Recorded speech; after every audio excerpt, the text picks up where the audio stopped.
Iran ने एक बार फिर से इजराइल को मजीद ऐसी अच्छी वीडियो देखने के लिए हमारे रियल टाइम चैनल को सब्सक्राइब करें और लाइक करें और शेयर करें। ईरान के सैकड़ों सैन्य अड्डों और रॉकेट फैसिलिटीज पर हमला किया, जिसे ईरान ने नाकाम बना दिया।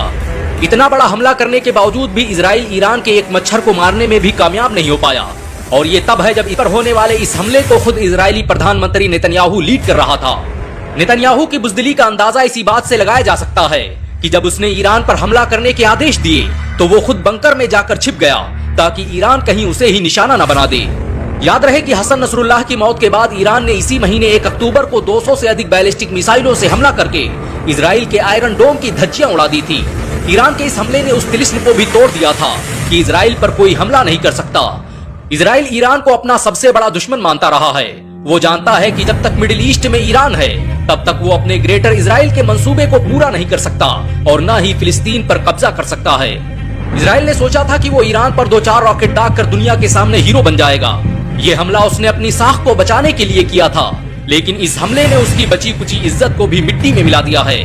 ईरान के डिफेंस सिस्टम ने इजराइल का ऐसा मुकाबला किया कि उसे चंद घंटों में ही ईरान छोड़कर भागना पड़ा। हमले की थोड़ी देर बाद ही इजराइल ने खुद ऐलान कर दिया कि वो जंग बंद कर रहा है। ये पहली बार है कि युद्ध करने आई फौज खुद कह रही है कि हम युद्ध नहीं करेंगे। इजराइल शेर की तरह आया था, लेकिन ईरान ने उसे गीदड़ बनाकर वापस भेजा है। आखिर क्या वजह रही कि जिस इजराइल को दुनिया की सुपर पावर अमेरिका का समर्थन हासिल है वो ईरान से भाग खड़ा हुआ? तो इसका सीधा सा जवाब है ईरान की युद्ध क्षमता और उसका डिफेंस सिस्टम। ईरान के पास ऐसे ऐसे हथियार है जिनका मुकाबला कर पाना किसी के लिए भी मुमकिन नहीं है। पिछले दिनों टाइम्स ऑफ इंडिया ने खबर प्रकाशित की थी और बताया था कि ईरान के पास एक ऐसा हथियार है जो न्यूक्लियर बम से भी ताकतवर है। अमेरिका ने इसे मिस्ट्री वेपन का नाम दिया है। इस हथियार की ताकत का अंदाजा इसी बात से लगाया जा सकता है कि पिछले दिनों जब ईरान ने इसका परीक्षण किया तो ईरान से लेकर इजराइल के पूरे इलाके की धरती कांप गई। और माना जा रहा है कि जब इजराइल के सैनिक ईरान में घुसे तो उनका सामना इसी अघोषित हथियार से हुआ जिसने उनके वजूद को हिला कर रख दिया। ईरानी मीडिया ने एक वीडियो प्रकाशित की है जिसमें देखा जा सकता है कि हमले के वक्त इजराइल के प्रधानमंत्री के माथे से पसीना छूट रहा है। नेतन्याहू जानता है कि उसने ईरान पर हमला करके बहुत बड़ी गलती की है और इसका खामियाजा उसे आने वाले समय में भुगतना पड़ेगा। 2018 में फॉक्स न्यूज ने जब नेतन्याहू से पूछा था कि इजराइल के लिए सबसे बड़ा खतरा कौन है तो नेतन्याहू ने कहा था ईरान, ईरान, ईरान। नेतन्याहू ने 3 बार ईरान का नाम लेकर बता दिया था कि ईरान कोई छोटी मोटी शक्ति नहीं बल्कि ये वो देश है जो बड़ी ताकतों के लिए भी काल बन सकता है। ईरान किसी भी मामले में इजराइल से पीछे नहीं है। अगर अमेरिका इजराइल का साथ देना बंद कर दे तो ईरान अकेले दम पर इजराइल को उसकी औकात दिखा सकता है। इजराइल ने जैसे ही ईरान पर हमला किया उसके तुरंत बाद ही अमेरिका ने बयान जारी कर दिया कि अगर ईरान जवाबी कार्रवाई करता है तो अमेरिका इजराइल का साथ देगा। दरअसल इजराइल अमेरिका का एक अघोषित बच्चा है जहां से वो मिडिल ईस्ट को कंट्रोल करना चाहता है ताकि वो मुस्लिम देशों के तेल और दूसरे संसाधनों पर कब्जा कर सके। इराक, ईरान, गाजा, अफगानिस्तान में जितनी भी उथल पुथल हुई उनमें इजराइल की जमीन का जरूर इस्तेमाल किया गया। सोचने वाली बात है कि अमेरिका मिडिल ईस्ट और ईरान से 12,000 किलोमीटर दूर है, लेकिन उसने यहाँ पर 70 सैन्य अड्डे बना रखे हैं और ये इतना सब कुछ बस एक देश के लिए है और वो है ईरान। अमेरिका और इजराइल ने जिस मुस्लिम देश में सबसे ज्यादा जासूस प्लांट किए वो ईरान है। इजराइल ईरान से बचने के लिए हर साल $24 बिलियन अपने हथियारों पर खर्च करता है। ईरान की आर्मी इजराइल से 5 गुना बड़ी है।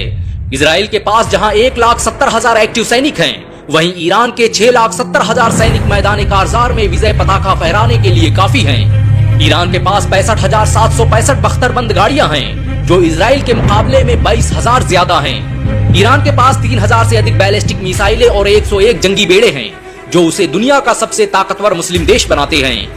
International institute for strategic studies की रिपोर्ट के मुताबिक ईरान वेस्ट एशिया में सबसे ज्यादा बैलिस्टिक मिसाइल, क्रूज मिसाइल और ड्रोन रखने वाला देश है। इजराइल के पास जहां 1370 टैंक हैं, वहीं ईरान के पास टैंकों की संख्या 4000 के करीब है। वहीं अगर सबमरीन की बात करें तो ईरान के पास 19 और इजराइल के पास 5 सबमरीन हैं। अगर अमेरिका इजराइल की मदद न करे तो ईरान अकेले दम पर इजराइल को उसकी औकात दिखा सकता है। ईरान के पास ऐसी मिसाइलें हैं कि वो इजराइल के आयरन डोम को भी भेद सकता है। पिछले दिनों जब उसने इजराइल पर एयर स्ट्राइक की तो उसका आयरन डोम भी ईरान की रॉकेटों को इजराइल पर गिरने से नहीं बचा सका। ईरान की हाइपरसोनिक मिसाइलें साउंड की स्पीड से 5 गुना तेजी से हमला करने की क्षमता रखती हैं। ईरान पर किए गए इस हमले ने पूरी मुस्लिम दुनिया को एकजुट कर दिया है।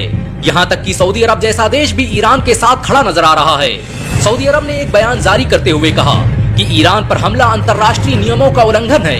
ये हमला ईरान की आजादी और उसकी स्वायत्तता पर हमला है। माना जा रहा है कि 57 मुस्लिम देशों का संगठन OIC इस मुद्दे पर आपातकालीन बैठक बुला सकता है। ईरान ने भी साफ कर दिया है कि वो इस हमले का जवाब जरूर देगा। अरब देशों को समझना चाहिए कि इजराइल सिर्फ गाजा तक ही नहीं रुकने वाला, बल्कि उसके ग्रेटर इजराइल की सरहदों में मिस्र भी है और मक्का और मदीना भी।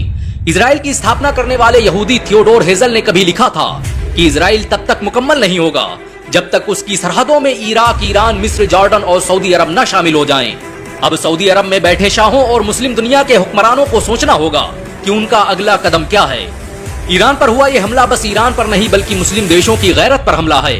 सबसे बड़ा सवाल तो यही है कि अफगानिस्तान, इराक और गाजा के बाद क्या अमेरिका ईरान को भी बर्बाद करने वाला है?